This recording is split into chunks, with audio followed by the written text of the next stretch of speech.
Well, hi everybody, and we're live again, and welcome to the Craig and Jane Show. And if you're here for the first time, make sure you come lots more times because we do this every Friday. And the title tonight has changed a little bit from what we originally put up, actually, because we're going to be talking tonight, to begin with, about Harry and how he's... in the papers it's recently with the release of his book Spare, he's talked about his connecting with his mother in the spirit world. So we thought we might talk a little bit about that first off, Jane and myself, but then we'll also take some of your questions on all types of topics, all topics around the paranormal and so forth. But obviously anything you want to ask about Harry and the recent things that have been said in Spare, we can address some of that to begin with, and then we'll just talk about all things paranormal, as it were. But let's say a few hellos first, shall we, Jane? You're going to say hello to me, Craig? Hello, Jane. Nice hello, to Craig. see you.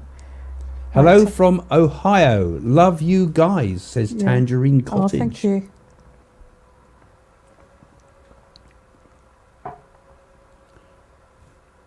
You carry on. Okay. Rhoda is saying hello from Texas. Hello, Rhoda. How are you there, Rhoda? All the way over there in Texas, USA. Melissa, hi from Canada. From Canada. So we get people all over the place. It's fabulous. It's lovely the way we connect all over the world. You'll see as we go through the hellos and Belinda, goodbyes. good evening, both of you. Good evening, Belinda. So it's nice to see you all, guys. And Neil, good morning, Craig and Jane from Melbourne in Australia. Good so morning. There we are. We've circumnavigated the globe already in those first few minutes. So, quite interesting. As those of you that have recently found us, I know that there's a lot of people been joining the channel recently. So thanks for joining us, and hopefully you'll subscribe, and hopefully you'll have a look and maybe consider also becoming a patron on the channel. I was just saying thank you at the bottom of the screen to one or two of the patrons who have joined us and helped us make all this possible with the studio and everything like that, you know. And and we talked a lot on the show. On this particular segment, on Fridays, we kind of take your questions about usually things about that are happening topically, topical topics. And in the press, of course, there's been all the revelations where they've just released Harry's book called Spare. And so many things have come out of it. And we've quite often talked about Harry and Meghan, and we've quite often made royal predictions. What was your first reaction to what you saw of all these releases recently, Jane? Well, I haven't really had the opportunity to read all of them like you have, Craig.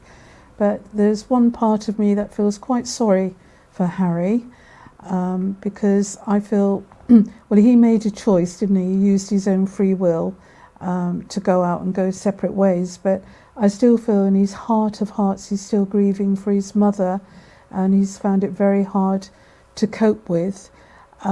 Do we believe that everything that's written in the papers about him and about the royal family? I think we have to decide ourselves, Craig. So you have a certain amount of sympathy. I do, because I just feel there was a little boy, 12 years old, when his mother passed into the spirit realm, a little boy lost, and of course had to keep the stiff upper lip, British style, and walking behind his mother's coffin wasn't easy.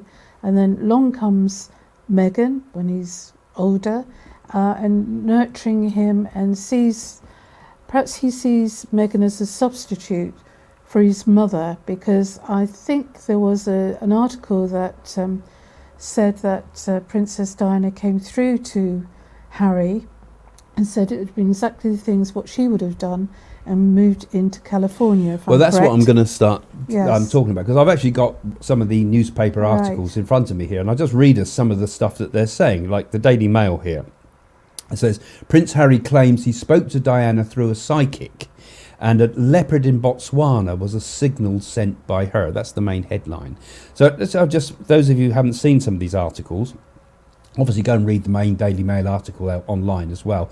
But it talks here about how the Dukes of Sussex went to see a psychic, and he got a message from the Princess of Wales And first of all, the first thing he was told there, apparently, he was told that he was living the life that she couldn't. Yes, That's one of the yeah, messages that the spirit of Diana is supposed to have said to him. It probably was very true. I mean, those that are new to the channel, again, Jane and I have done a lot of work with Diana, particularly in the past, because I can't remember what date it was, but a few years after she died, we were asked by an American television channel to do a live seance in London and also link up with America, and we streamed it around the world. It was quite a thing to do, in which we gave messages around, like a seance room it was setting. We had one table with Jane talking to people, guests, and another table with me talking to guests. I've got to interrupt you there, Craig. These were actually people that we never met in our life, that they sometimes test you and put a person round the table, and to prove that you are getting actually 100% evidence.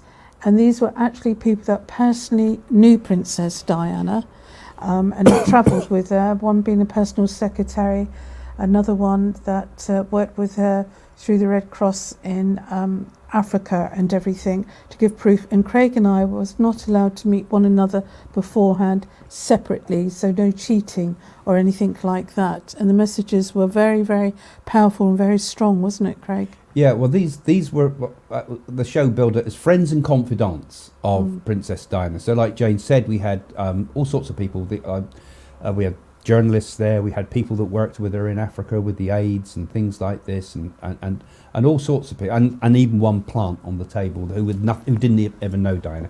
We didn't know anything about it. We were brought in, and the whole thing that Jane and I always sort of say about with mediumship is it must contain what we call evidence, right? Proof. So anybody could say, oh, you know, I've got Elvis Presley with me and he says, oh, you know, I've got my cars on Mars or whatever. You know, I mean, you have to have proof. You have to have somebody sat with you who actually knew that person, so that you can say something to them that is not in the press, where there's nothing been written about them. So what you need to do is give something that's very, very personal. And from my point of view, the most important message I gave sounded a bit silly, but I said to his private secretary, Diana is saying to me that you used to go to the meetings and used to buy a special bag of pear drops because they were her favourite sweets, and used to take them specially to the meeting, and every time Diana came along to the meeting she'd say, give me a pear drop, will you? And that people would say, oh, that's a silly thing. What's a silly thing to say from the spirit world? But of course, that is a very important thing, because no way are you going to be able to look that up on Facebooks and social medias, and you know, you couldn't research it, basically. Same with the stuff Jane said. We gave little bits of evidence and proof, as well as bigger things, but we gave bits of evidence and proof to prove that it was Diana we're in touch with. And I think one of my pieces of evidence, the lady that sat there that personally worked beside Princess Diana, she said, congratulations on your granddaughter, a little girl that was born. She said, that's true. And she said, you nearly came over and joined me. And this lady said, that's very true, because I got bitten by a snake and I have AIDS, Jane. And she was saying, not your time yet. And she gave specific proof to each one. And what was most interesting, after they showed us the filming, we both had an outline of a very blue, strong image, light standing behind us. And I believe that was coming from the spirit world for me and you, which was Diana. Yeah, I mean, we had a very, very strong sense personally that she was very close to us, because we did a whole period in advance. The movie's still out there. You can get it on Netflix. You can get it on Amazon. You download it from Amazon, I think, called Spirit of Diana. And there are some clips on our site from it, so you can go and have a look at it. Actually, I'll put some up at the end if I can when I get home. So you can look through and have a look at what we said if you've not watched it. And we had a very strong presence with her there. And I think the message that we kind of came across, really, that her thoughts we're not about all the conspiracies and Alma Tunnel things and all the things that people saying, was she pregnant and the rest of it. I mean, we addressed some of those issues, but the most important thing was that she was thinking of her boys. That's all she wanted. Her last thoughts were very much of her boys. So I am absolutely convinced that Harry is right in what he says, that he felt the spirit of his mother around him. And I felt the most important thing with Diana is she would treat, despite the fact that William is to be the king, she would treat them equally. There was this energy with her that she would treat the children equally. This was, I felt, absolutely paramount of the energy we were getting from her at the time. And I think what convinced Harry, seeing this medium, because you wouldn't be allowed to say who it was because you had to sign a confidentiality about different things.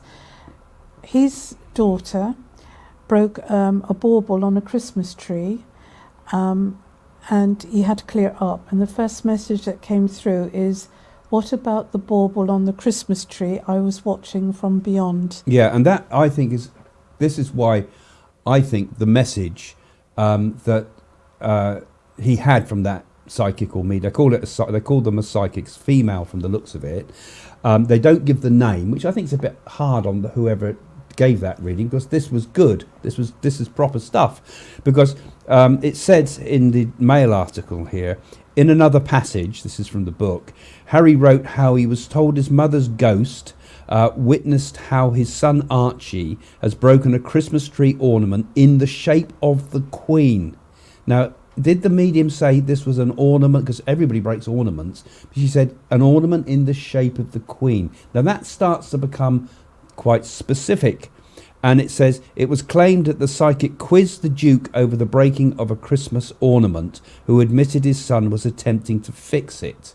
So he was trying. So that is kind of pretty good evidence, I'd say. That was. The woman is then alleged to have said that the late princess enjoys the giggle over the incident, which I'm sure she would too. I'm sure one of the things I remember we said, we kind of got ridiculed in the press on this particular statement. We said Diana's having fun in the afterlife is one of the things we said, didn't we? And it was on the newspapers. Mediums say Diana's having fun in the afterlife, as if they tried to make it seem more trite because of that, you know. But actually that was the feeling that we got. Well, I did, and I think you would probably agree, Jane, that there was a spirit of cheerfulness about those seances we did with Diana. And I'm sure she would have absolutely loved little incidences, and would have been, being a Cancerian too, she would have been very, very drawn, I think, to children and grandchildren, wouldn't she? Very, very drawn. And I'm sure her energy was definitely around Harry there. Any more to add, Jane? Well, I think if anybody likes to put any questions up or anything, we're quite... Yeah, all right. Well, ready one other to thing, answer actually, them. just before we do that, one other part and sort of things that are in the book, because it said in another extract, Harry said he thought a close encounter with a leopard, this is the bit in Botswana, not a cheetah. while he was on holiday, leopard it was a message from their mother. So often people feel you get signs, don't you, when people die? Often Robins. people talk about, sorry? Like robins and butterflies, yeah, bees. bluebirds, Sometimes people kingfisher birds. Yeah, all sorts. That people take as signs and symbols that the dead are kind of given as a message. And we've seen them on this show, haven't we? We've seen some of your messages where you've said things and said, you know, we've done these signs and symbols before, and, you know, unusual, strange synchronicities and coincidences that seem to also be associated with those symbols. It's not just I saw a robin, but, you know, 3 robins tapped on the window and things like that. You know, we get all sorts of unusual things. So again, depends what you believe, but I think, you know, I would take that perhaps as something probably deeply significant to him, that the leopard meant something important. And Harry even went and drove through the tunnel, the Alma tunnel, where she died, in an attempt to understand what happened. And when we did the Spirit of Diana, not our idea, the show's idea, is we had to be driven through the Alma tunnel and pick up what we could as we drove through of the immediate things that happened at the accident. So that was interesting that he went through that. And I thought that when we drove through, tuning in, thinking about Diana, it was quite a harrowing feeling, I felt, even though they're trying to get us to talk about what we're feeling. Why they were doing that, so you saw images in your mind's eye and your clairsentience and your clairvoyance, so you could actually experience that moment. And that's probably what Harry done to experience that moment, what it must have felt like for his mother. Yeah, so I think in some respects, that particular aspect of the book, you know, I think most of the stuff he's saying in the book is absolutely shameful, personally. It's a disgrace. But I think some of the things, there's certainly that type of thing about his connection with his mother. I mean, if only he'd written the book about those things, he would have had enormous public sympathy, instead of all this bickering and whinging about things. Well, then, on the other hand, Craig, perhaps he had to get out of his system, because, you know, everybody carries things deeply inside and they block it off, and perhaps it was one way of release. But I believe his wife, Meghan, now is going to write her book. She's talking about it. I mean, yeah, he get out of his system. He had a fight with his brother. Yeah. Now, I don't know any brothers that haven't had fights. Does anybody out there have a brother, two brothers, and not had some scrap of some sort in your life? Inevitable. I mean, and it made, and what was it, a cat's bowl or dog bowl got broken or something? A dog bowl. I mean, they've not thrown him through a plate glass window, has he? I know, but he hurt himself because then it but broke. Brothers do that, you know, and the eldest brother is always worse on the youngest, you know.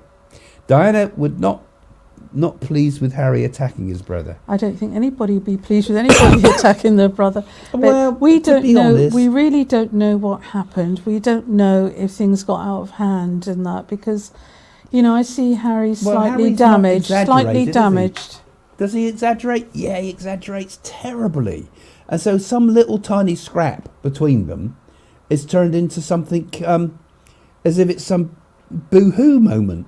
I mean, you know, he was out in Afghanistan, you know. I mean, he should be a soldier's mentality. He wouldn't think about how bullied I'd been as a child and how broken I am because I had a fight with my brother.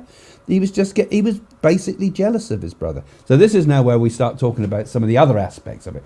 I mean, I'm certainly sympathetic and sad for both of those young men who had to go through those terrible moments when not only did their mother die, but having at that tender age, having to walk behind a coffin and keep the stiff upper lip. I mean, they were brave to do that. And then, problem is, then Meghan comes along, who's not even prepared to curtsy, let alone walk behind a coffin solemnly and be able to face the public eye. You know, I think he was, you know, like everybody in life, they're a mix of good and a mix of bad, aren't they? And I think we're seeing two sides of Harry. But in my opinion, doing your dirty washing in public is crazy. And I think ultimately, I don't know how you guys out there feel. What do you think? Do you like them now? Do you feel more sympathetic towards Harry now this book's come out, or do you feel angry, or do you feel? Do you think he's a disgrace, or is he brave? You know, I mean, there's another one of these things that divides everybody.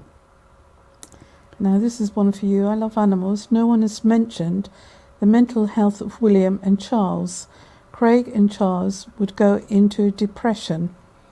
Yeah, Did you say that? Yeah, in one of my predictions I've made. If you have a look on the news at the moment, I did an interview a week or so ago with Metro magazine, which I love Metro because I always think they've always been very fair to psychics, I've always thought. And it's been picked up, and it's all over the internet. It's gone quite viral at the moment, which I suppose is great.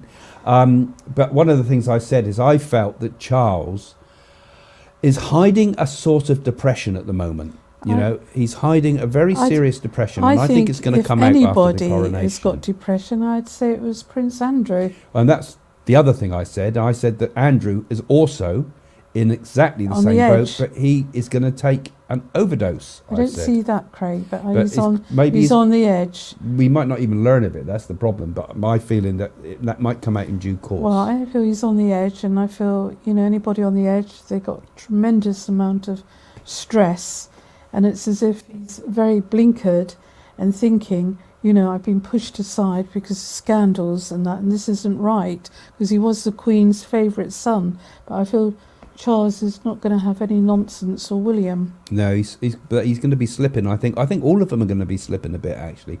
I mean, when we did that programme, Spirit of Diana, I mean, it drew huge public attention. There was a huge audience because it went out worldwide. It 30 million. Yeah, and more actually. And it was shown in all over the world, in the UK. And of course, just like Spare, the book is getting such a lot of attention, we got that attention for a while, and good and bad. But the overwhelming energy of that energy, that for that short time that we experienced, was quite scary. Actually, we went into that. We had no idea we were going into anything of such a scale, actually. And we were doing interviews on New York and all around the world and things like that. And it was scary because huge criticism, you know, all psychics are idiots and they're nutcases and things like that. Whatever, you've seen it all about psychics.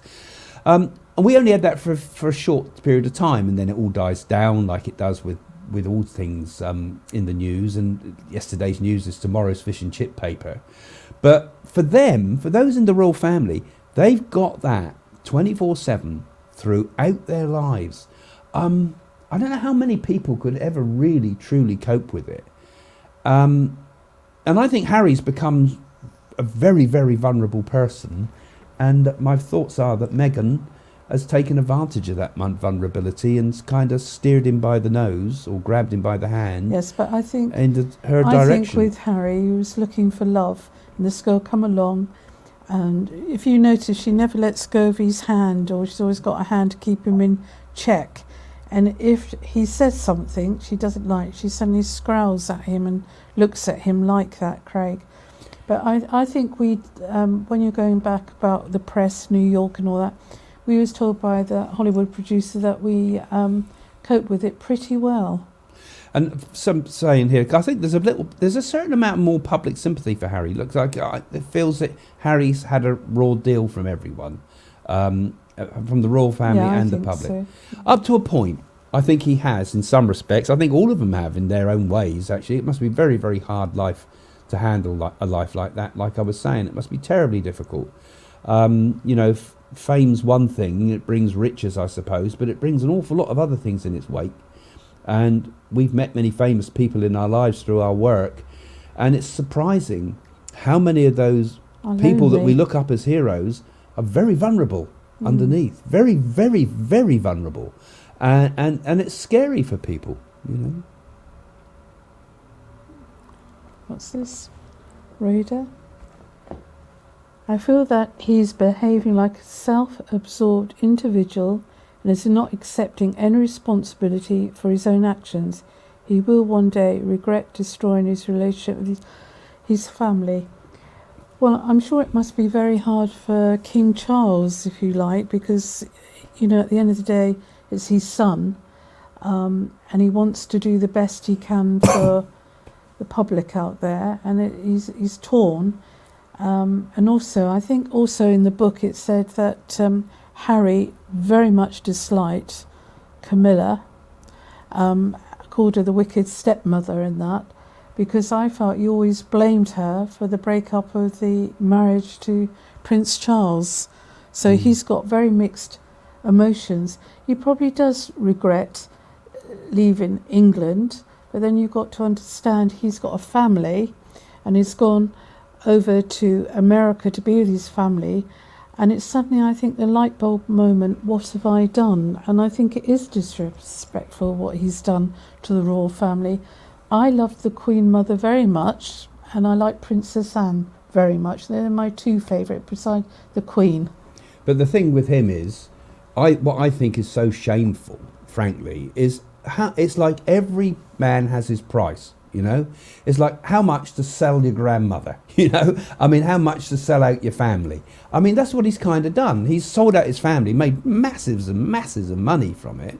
And not only just got money, but has also got attention, has also got fame, which he had fame already, but a sort of a new level of fame, a fame that you don't have to be quiet and toe the line sort of fame. It's the fame of I'm a celebrity, I don't care about you. You know, complete opposite to what a royal family has to project, where they're servants to the state, ultimately. I mean, Buckingham Palace, as they say, is the world's biggest council house, is owned by the public, ultimately. Well, you can debate that, but it's ultimately they're servants to the state. But they swapped that for celebrity, when celebrity is the sort of, you know, bring me my meal now sort of thing, you know. And he's sold out, and I think that makes me very cross. And okay, Sonia's saying, why would the psychic medium tell him that Diana wanted his life for him in California when it seems like he is miserable? Now, I didn't read anything in the article there to say that the psychic medium had said that Diana wanted his life for him in California. In fact, their first place they went to was Canada. They were moving, the first thoughts were to go to Canada, not to America. Meghan always wanted them to go to America. I think she had it planned from day one. But I don't know, I'm not sure if I've got my facts right there, because I don't know if the psychic medium did say that. And again, it seems a shame for the poor psychic medium, because if I'd given a message to the royal family like that and it was all over the press, you'd be sitting back thinking, quite nice to have a bit of credit for that, you know. So I do feel sorry for the medium, actually, who deserves to be heard. Christina's saying, I think it's a good thing Harry shared he consulted a psychic medium. Yeah, that's true. Do you think this will help to normalise mediumship and encourage others to investigate it? Well, I mean, lots of people, they go to mediums, they don't really understand it, they take it for granted, they don't realise what a precious gift it is, and giving evidence. And I think it's a good thing that we have very good mediums in the world that encourage and help people. But I think for Harry, it was personal to him, what the message he got. It came at a time he needed it. Yeah, I think Christina's got an important point there, because, when Jane and I first started, we were not allowed to do any mediumship on mainstream television. It was illegal. It was right back going to the Witchcraft Acts and the Acts of 1953, repeal of the Witchcraft Act. And there was only people like Winston Churchill started to make it more allowable, and Helen Duncan, like you say, Jane, was put in prison for it, and it wasn't that long ago. We knew people that were there at those seances. But the thing, so we are getting a normalisation of the idea of mediumship, more so than when we first started. We couldn't do anything anywhere without having a comedian sat next to us, or having a conjurer like James Randi in the room, or having a parapsychologist counteracting it, or a priest or something saying why it's wrong. So it is helping, I think, a little bit to normalise it. But the problem when normalisation of it comes, in many respects, when Jane and I were first starting out as mediums, I'm sounding old now, when we first started out, all those years ago, it was only a handful of mediums. I only knew that I could have told you the number of mediums in the country, probably in dozens, possibly a few hundred if we were lucky in the UK. I mean, 99% of them were working within spiritualism, and one or two working outside who might have been psychics and things like that. But mediums were very, very rare. And now, it's hundreds. If you type the numbers into Google, there are not just hundreds, there are millions and millions of people who believe they're mediums or claim to be mediums, and so forth. So it worries me. With the normalisation comes a kind of a watering down of it, in a way. When we all had to keep it secret and we weren't allowed to tell people we were a medium, or people would look at us and think we're oddballs if we're a medium, it was a different thing. So normalisation's great. Thank God, we need it. But at the same time, I hope people can learn a little bit more about what mediumship really is. And particularly this business, like we talked about at the beginning, with the evidence, like that crystal that had been broken as part of the evidence. Those things, we need to educate people that they know what a medium really is. It's not just someone says, hey, I've got spirit here, I've got Elvis Presley, and Elvis Presley says you're his biggest fan and he loves you. You've got to have evidence and proof. Well, it takes a lot of love and energy for the spirit world to communicate. And I always say to my sitters, They're the ones that made the appointment. You think you made the appointment, but they've set it up and made sure that you could come here today. It's absolutely 100% true. It's kind of meant to be when you get a reading. Yeah. And just for those of you that are joining the show for new here, we also, all this what you see around us, this is our Friday set. And it's all being supported by our patrons. And those are people who have a look in the description of these videos and make a small donation each month so that we can keep all this going. And we're hoping to do more and more, and we're hoping to be able to get a centre eventually. We're just getting enough to keep the centre, this here going at the moment. So we need a bit of help from people. We really do appreciate the people like who are ticking along, some of those are ticking along the bottom of the screen that are helping us to help make this work.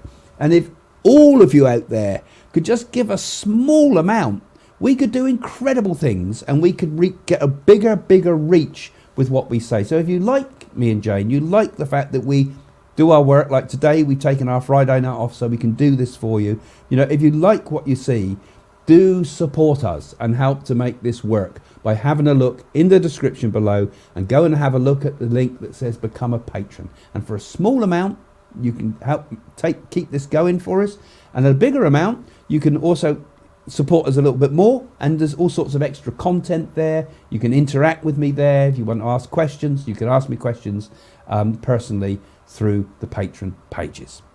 There we go. That's the ad. And I think it's very good that if we all come together, because we know in these troubled times in the world, we've got greed, capitalism at the moment.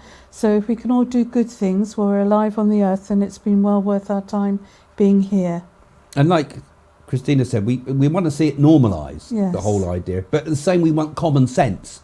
We want, we don't want it to be crackpot. We don't want psychics to be seen as nutters. We want to be seen as people who genuinely can give real proof of life after death, and that proof of life after death can be transformative for people, including Harry there, which hats off to that medium. Sorry, Jane? Right. Do you want me to read it? Yes. So Terry's saying here, Terry Doherty, do you think Harry lied when he said he still believes in the monarchy? I do, since he brought up the issue of hierarchy. Well, he ought to believe in the monarchy. I mean... Well, he's born into it. He's born into it. I mean, his life has been the monarchy. Yeah, he did respect the Queen, didn't he? He's quite close to his granny, the Queen. I think... I mean, when we first all saw Harry... And because the press have been showing some things, haven't they, of when he was in, because they said about I killed 45 Afghanis or something. That's been kind of inflamed people as well. That's army saying this is not what we do things. They're not chess pieces. They get kicked off the battlefield. These are living people. We don't encourage that mindset. So he kind of put his foot in it with that. But when we first see those young pictures of Harry, we see kind of a bit of and they've shown some of the pictures of him talking about his time in the army. We see a kind of a young, gung-ho sort of person who you think, well, yeah, he's done two periods of service in Afghanistan. That's a lot of time out of your life. And you're serving your country. And we looked at him and thought, this is, we looked at him and thought, he's doing his bit. He's like the old monarchs of old used to be, like Richard III and things. They were fighting monarchs, that's what we looked to. The king was always, and the queens were the ones that got out there on the battlefield. So he was a great example to begin with. And then now we see this other contrast where he's perhaps even questioning the idea of monarchy itself. And we don't see a battling king or royalty. He wouldn't be a king, but battling prince, We don't see a battling prince. We see a boo-hoo sort of crybaby, bit of a sop, and we look at him and think, well, is he someone that anybody really wants to look up to? Look how much I hurt. Oh, don't I hurt so much? Yeah, but don't forget he's been influenced. Well, that's why I say he's wife. gone into this sort of woke world, which I think weakens people so much. Like when people come to see us, they come for readings with us, Jane, and you've said this to me many times. The people that had terrible terrible suffering in their lives. They've lost their family, they've lost their children, they've suffered from terrible illnesses and things. And they almost kind of play it down. They don't make a big noise about it, do they? No. And Jane was saying, you know, that lady that's just been, she's suffered so much, and yet she's so mild and so meek and so modest. They don't make a noise about it. Look how much I've suffered in life, particularly when they've had a silver spoon in their mouth and they step into the next limousine. No, people suffer. The real brave people that suffer don't make a lot of noise about it. So that really sort of makes Harry, to me, feel very hollow. Frank, is the revelations by Harry the end of royalty in the UK? Well, I will predict, and I say this now, that Prince William will be the last living king in the 21st century, and I'm 100% about that, because you suddenly fold down like a pack of cards. But in modern times now, in the era we live in now, I think it's actually all these things they're doing actually, in some ways, I think will make the monarchy a bit stronger, because we'll look to people like Charles, because, okay, Charles he was pretty awful when it came to his relationship with Diana. But I think when you look at him, when I look at him, I think he's a kind man. I think there's kindness in him as well. I mean, he made a mess of it with his relationships, no doubt. But I think there's an aspect of him that's quite kind. There's an aspect of him that's spoilt and selfish. But there's also an aspect of him that's quite dignified. And I think he really does have a genuine love of the country. But he also has a genuine love of world problems. Because, you know, environment, for example, which has always been his great cause, is not just a UK problem, it's a world problem. And I think he has a great love of the Commonwealth. I mean, the Commonwealth is an incredible thing, really. What empire has had an empire, and at the end of the empire, people voluntarily become part of a common wealth, still remain friends after the fall of an empire? I mean, it's quite an amazing thing, that, really. And it's quite an amazing thing that we can have a head of state, or head of state, but the kingship, that could reach all those countries. So there's a very unifying force there. So I don't think it would be the end of the royalty, but like Jane says, I do feel that the royalty will, you know, in another generation, look what's happened in our generation, in one generation. Enormous changes, you know, enormous changes. From people like my dad that, you know, and Jane's family and things that fought in the wars and hid in the bomb shelters, to now, when we have all this social media and in an instant I can be talking to people in Hong Kong and Australia and wherever, you know, it's a different world. What will another generation, will a royal family survive that? I don't think they probably would. I think things would have changed far too much. But for now, it stays. Teresa Brown, has Harry put his own life and his family's lives in real danger with his claim of killing 25 times? No, he'd be protected, wouldn't he? Well, actually, that's one of the questions the press have risen. And, you know, I mean, Salman Rushdie, I mean, he got hurt, didn't he? I mean, he couldn't escape it, and he had full-time security around him like nobody's business. I mean, that is really a red flag to a bull to say things like that. And there's an element to it. These are not people. These are chess pieces, like I said before, and a sort of, you know, and like I say, you know, there's a soldier who should know better, really, because you know there's no pleasure in killing people, and then he says at the same time there's no shame in it, but a matter of fact. I think it's dodgy. I think I don't like to see anybody killed personally, whoever they are, but I'm always seeing around Harry helicopters, and there's some tragedy there, and that's what I'm afraid of. I don't want to see these visions, but I definitely do see that. Yeah, okay. So that's something we said. Let's see what. Hi, Craig and Joan. I have two questions for you. Will Harry and Meghan get divorced in any time soon? Well, it won't happen yet, will it? It won't happen immediately, but we have said in our previous, if you follow some of the other videos have enough on here, of it. We have said that eventually we do feel they will divorce, and Harry will be, of course, deeply, deeply hurt and humiliated. I think he will eventually. This illusion will eventually pop. You know, it's. I see Meghan as a narcissistic type of personality, and they like to control people. You know, and they keep a grip on people.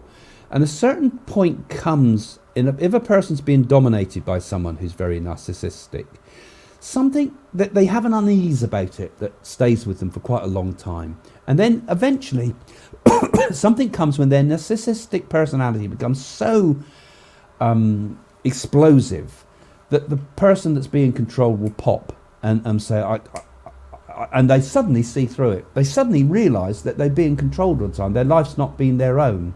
Now, if I'm right, you know, these are my opinions, but if I'm right, and she is like I would call a narcissistic personality, if that is the case, then Harry's at some point going to wake up. He will at some point wake up. And when he does, my God, it will be very, very difficult because, you know, not only is he sacrificed his family, but there's also going to be his children and what happens to it all. And Meghan, she wants to be off to have her own TV show eventually. She wants to be Oprah Winfrey. That's what she's going to do. She'll have her own chat show. And, you know, then Harry will start to take the backstage a little bit, you know. I can't see it. I see it ending in tears. Will Harry and Meghan come to his father's coronation? I think it's going to be very, very, very difficult for him. They'll probably watch it on TV. Do you think they won't come? Well, I don't feel there'll be so much that's happening, especially that this girl's going to bring a book out soon, it's Meghan, and it's going to be the icing on the cake that finishes it all.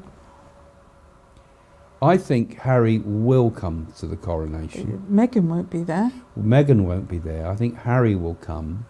I can't see him actually walking the streets, because I see it, if that's happening, and I said about Charles would get hit by eggs. My God, what would happen to Harry? I feel something he could be seriously at risk. Like we said about the Afghan, you know, just blasé saying about killed 25 Afghans as if they're dogs, you know. I think he'd be under severe threat from security reasons. So I think he would kind of be here, but he'd be kind of not on the street. I think they'd have to keep him away from it. I think he would probably do a visit, see his father, say something, and probably go again. I can't see him part of the actual ceremony. I couldn't see him walking down with his brother. So I think what I'm saying is no. In some respects, he'll come, he'll visit, he'll go. He'll be invited, and I think Charles would like to see his son come back to him, but really, you know, the harm has been done so deep now, hasn't it? Could you forgive a son that had done that much to you? You know, I mean, they want an apology from Charles and the family. They want to be apologised to after they've done all this vitriolic attack. No, you know, their lives are going to have to be made in California, and sadly, it will be a Meghan life, not a royal life. You can only milk this royal stuff for so long, you know, until it starts to turn into an absolute farce. Happened with the Duchess of York with Fergie, didn't it? Really, I mean, they had her doing ridiculous things in the end. Well, made her like a performing monkey and things, you know. There was just like some performing monkey on stage, but she was in debt, humiliated, and she desperately got into debt with it, you know. Oh, last question for Yes, tonight. we're getting to the end. Crikey Moses, it's going on, isn't it? So Let's have another Moses question. We're getting close. We're getting closer to the end, so we're going to start taking some of your last questions now. Again, let me just remind you once again: do have a look at the thought of becoming a patron. There it is, up in the corner of the screen, up there, up in that little corner there. Go and down. Look in the description and click the link and do consider becoming a patron to help us to keep this all going, to help us to develop more ideas and more things. Like you see, we've been trying to do some seance-y type of things here, an experimental stage at the moment, but we need crew to do that, so that costs money. So, you know, help us to expand this, help us. You know, want to see more Craig and Jane, you want to see more adventurous stories with Craig and Jane, you want to see Craig and Jane getting out and about with cameramen following us, you know, doing the haunted houses and all those sort of things you like to do. Help us by subscribing and becoming a patron in particular. So, final questions coming up now. Oh, Neddy Seagoon, where's the questions gone? Well, that's the final questions. They've gone. Poor old Matt is having a look through, scrolling through, and all your questions there. So here we go. Will they lose their titles, including HS Prince title? I've said I think they will. Not right now. This will be something that will be dropped in the future. A little bit, not before the coronation. Maybe not this year even. I think Prince William would like that very much. Yeah, well, William would drop it. And I think Charles must be absolutely fuming too and fed up with it. Because I think what they'll do, and what I think Charles is going to do, is he's going to start not just removing, not going to say we're going to remove their titles. We're going to only have titles for working royals. That's right. And that's the way round it, isn't it? Yeah. We only have titles for working royals. So that means everybody that's not a working royal, they don't have the honorary titles, the high-level honorary titles. And I think we might even see some changes in the House of Lords too, because, you know, we have the inherited house, you know, you can become a lord by sheer inheritance. I think we're going to see that juggled around within this year and probably next year. Again, with this idea of that you have to be working in order to be a lord. You can't just be a lord because you're entitled to it, or have done substantial work in the public eye. There'll be something like that. So I think it will not only be titles like Prince and so forth, but it will also be for things like his lordship and things. You know, it would not be quite as easy to be a lord nowadays. You have to actually be doing something. You have to be putting something in. I'm sure the public would like to see that, you know, and I'd like to see lords who have done a lot of good in the world. Lord Craig Hamilton Parker and Lady Jane Hamilton Parker would be rather good if you're thinking about those sort of things, guys, out there. Can Diana help Harry from the other side? Although I feel William copes, I do blame Meghan and the lure of money. I think Meghan is the cause of all the trouble, because those boys were quite close, and you know, along comes this American woman and changes everything. I mean, they wouldn't allow the last king who married once Wallace Simpson, that he gave up his throne for her. They wouldn't allow them to live in the country, and you know, and it seems, you know, history repeating itself all the time, doesn't it, Craig? Well, I think this, when it to get to the question, actually, can Diana help? I mean, I think it's the same with everybody who helps you from the spirit side. Yourself. I mean, we can sometimes get a feeling from people, you know. I mean, I'm sure a lot of you that watch this, if you've got people that you love in the spirit world, say your mother's on the spirit side, and they come close and they can give you some guidance or something, or things like that. We get intuitive feelings, don't we? We get help. General people get help, you know, through dreams and things like that. Of course, Jane and myself have been mediums all our adult lives, and of course that means we're very much in touch with the spirit world. Harry's not in touch on that level, but I am very much pleased to hear that he did make contact with his mother through mediums. I hope to God that was a good medium, because there's so many different mediums out there. There looked to me like there was evidence, so that I find important, because he was able to give some evidence. And the royal family, you know, have been very interested in spiritualism right the way through, and not just the royal family of Britain, but the royal families of all of Europe were very interested in spiritualism. Queen Victoria, of course, got very interested. A number of mediums that she saw. John Brown. Yeah, and also the other fellow whose name I always forget, was incredible mediumship she encountered, and lots of other people, even lots of negative people have also been interested in mediumship too. The Nazis were, for example, as well. But I think the spirit world have a lot to offer the royal family. It must be very, very difficult to be put in that position in life, to be in such a to have so much attention on you. You know, attention is a very powerful thing, and people's attention upon you is a kind of it has good and bad to it, you know, and it's very hard for people in a very high position of public attention on you, for good or bad. It's almost something you can feel.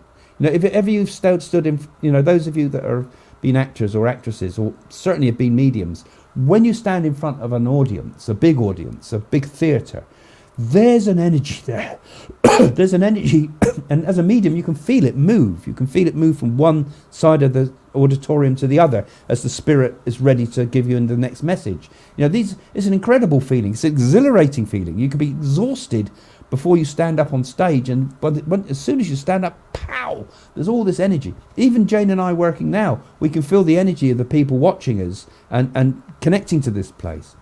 And so this attention's a very, very powerful thing, you know, and I think in many respects it's a difficult world that they live in, and I think sometimes a little bit of solace that comes through from the spirit world, those very personal messages that the spirit world can give, I think can give a lot of succour to people who are in a desperate situation, who have nowhere they feel they can turn.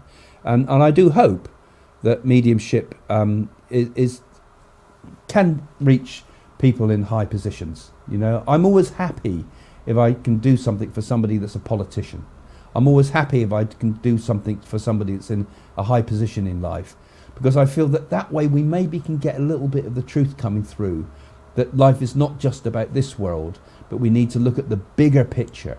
And if all of us kind of look at the bigger picture of life, and particularly our leaders and the people we look up to, look at the bigger picture in life, we make better decisions.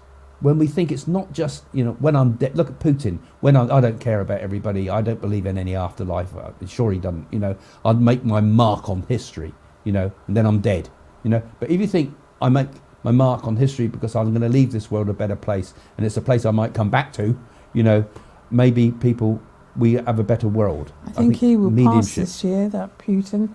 Yeah, well, we've said definitely will pass that year. He's got a short life, that Putin. He's not got long for this world, definitely. Right. Oh, there's a Terry here. Is Diana helping William too? He was a good older brother to Harry and doesn't deserve the cruelty from this book. I'm sure Diana is helping both her sons and probably influencing their consciousness on their mind, because a mother's love doesn't stop on the earth or in the spirit realm. So I'm sure she has great love for both of them. And it is sad, all these things that's come up to light. But, you know, I think at the end of the day, you've got to get on with your life. And I'm sure very difficult for Prince Charles, very difficult for all the royal family. But they just got to get on with it. And of course, they're not allowed to say their real feelings in the public. Yeah, it must be terribly frustrating. And we did talk about that at the beginning, Terry. We were saying at the beginning of the show, top of the show, that we felt when we were doing the Spirit of Diana seances that time, that we did feel that Diana wanted to treat the boys the same. Yeah. And perhaps we were picking that up because they were still young then. Perhaps that's a message for now, that we were feeling that then, that her intention is to look over them both equally, that neither of them are better than the other. You know, because when it comes down to the human level, you know, we're all the same. Whether we're kings and queens, whether we're just ordinary people as such, we're all the same. You know, often when you go and see holy men and things like that, and there might be rich people in the audience and there might be famous people in the audience, the holy man will often, or woman, will often go to the little lady on the side because she's the one that really has God in her heart. You know, and it's not the one that gives the big money, like for example in the Jesus stories. It's the widow's mite that counts. And when the great levelling of it all is brought down again, we're all basically just human beings. And I'm sure from Diana's point of view, from the spirit world, royalty and all the rest of it means nothing. No what titles. really matters is her children. That's all she cares. That's her children. And like you say, I do agree as well. I think William's had a hard go of it, actually, because I think he's a good person. And it must be hard to bite your lip all the time. Well, let's hope the great divine can sort them all out here on the earth. Yeah, well, I wish them all well. I'd love to be able to give William a reading or Charles a reading. I think that's going to be unlikely. But it would be, I think the royal family have always had quite a spiritual side to themselves, you know. And what amazing things must come through if you give the royals readings. The person I'd like to really give is, Charles a message really from Mountbatten. I feel that's the one I've always felt. But you can't click your that fingers and make it happen, No, but Craig. I just feel that Mountbatten would love to speak to Charles. That's the one who I feel would want to come through to the royal family more than anybody. But anyway, we can't do that just on screen. We have to do that with somebody that knows them well. Anyway, we're at the end of the show. So again, thank you for all of you who are new to the show, because we've had a lot of new subscribers lately. You follow us every Friday on the Craig and Jane bit of the show. Jane's got her own channel as well, Yes, which you can very also good channel. look in the and I'll description. be doing, when my mother goes back after next week, I'll be doing my predictions on the channel for around the world. Yeah, so there's lots there to follow. So there's 3 channels altogether actually we've got. Go and have a look in the description so that you can become part of all of them. We've got the experimental channel too there, which we're going to be sending more stuff out on. That'll be the one where we get things wrong.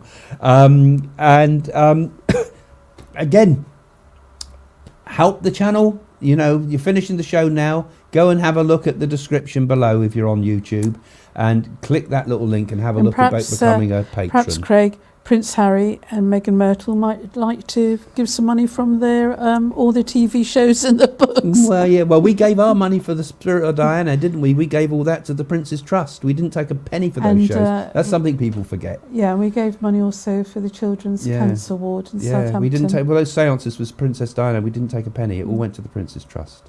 Anyway, thanks for joining us. See you soon. Bye. Bye for now. Ciao.